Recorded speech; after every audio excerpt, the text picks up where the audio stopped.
जी नमस्कार, मैं सविता कुमारी यादव।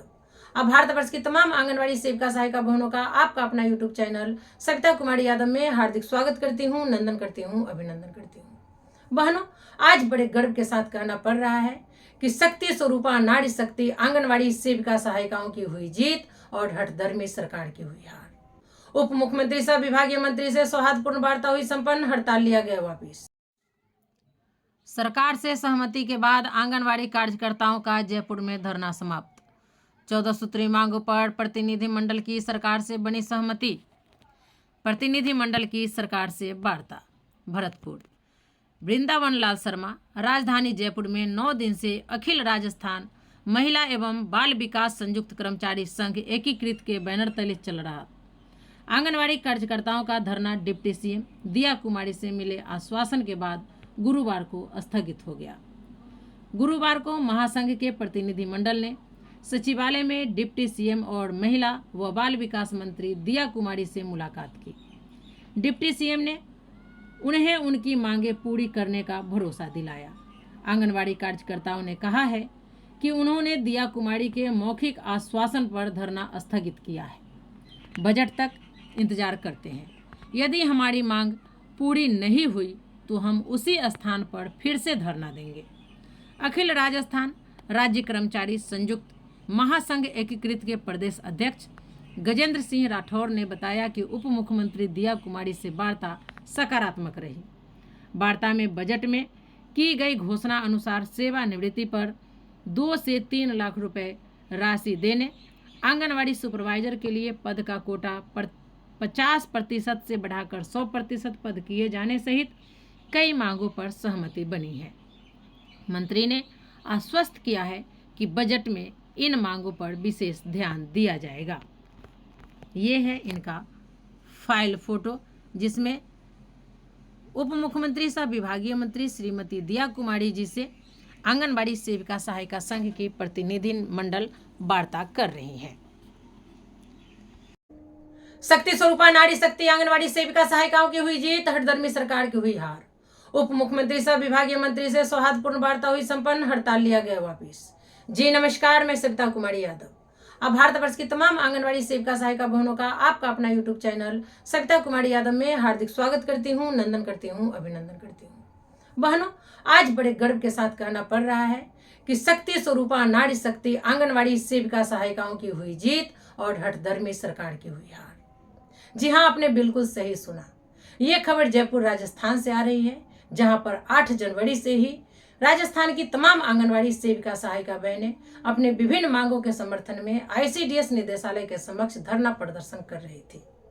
लेकिन दुख के साथ ये भी कहना पड़ रहा है कि कोई भी इनका सूद लेने वाला नहीं था। फिर भी इन आंगनवाड़ी सेविका सहायिकाओं ने इस कपकपाती ठंड में, बारिश के मौसम में भी हार नहीं मानी, आगे निरंतर बढ़ते रही और पूरी बुलंदी से अपनी आवाज को बुलंद किया और सरकार तक अपनी मांगों को पहुंचाने में कामयाब रही।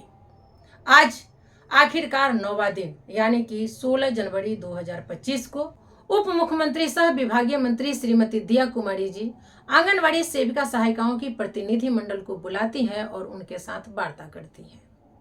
वार्ता करने के दौरान श्रीमती महोदया कहती हैं कि आपकी सभी मांगे जायज हैं, आपकी सभी मांगों पर विचार ही नहीं किया जाएगा बल्कि उसे पूरा भी किया जाएगा।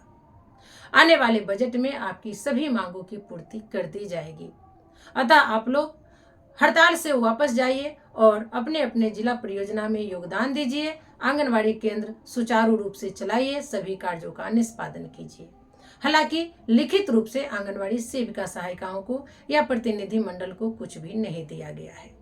हमारी आंगनवाड़ी सेविका सहायिका बहनें वहां से आती है और ये घोषणा कर देती है कि उप मुख्यमंत्री सह विभागीय मंत्री दिया कुमारी जी से सौहार्दपूर्ण वार्ता संपन्न हुई।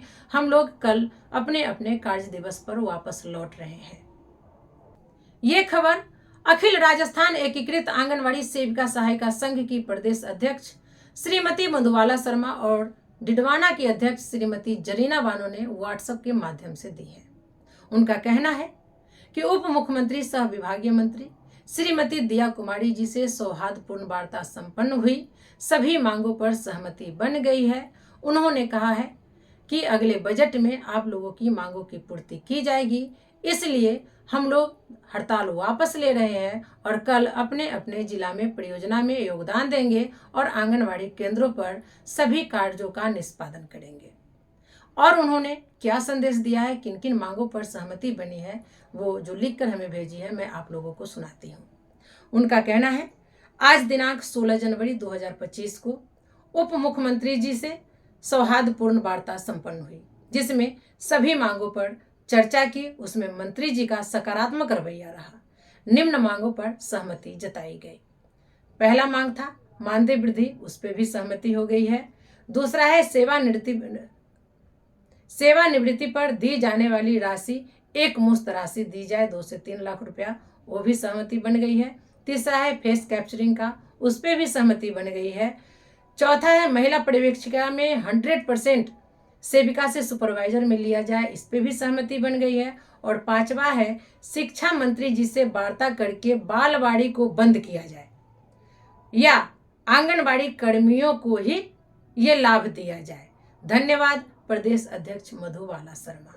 तो ये इनका 5 जो मांग है इस पे सहमति बनी है। और भी मांग होंगे जिसके बारे में इन्होंने नहीं लिखा है।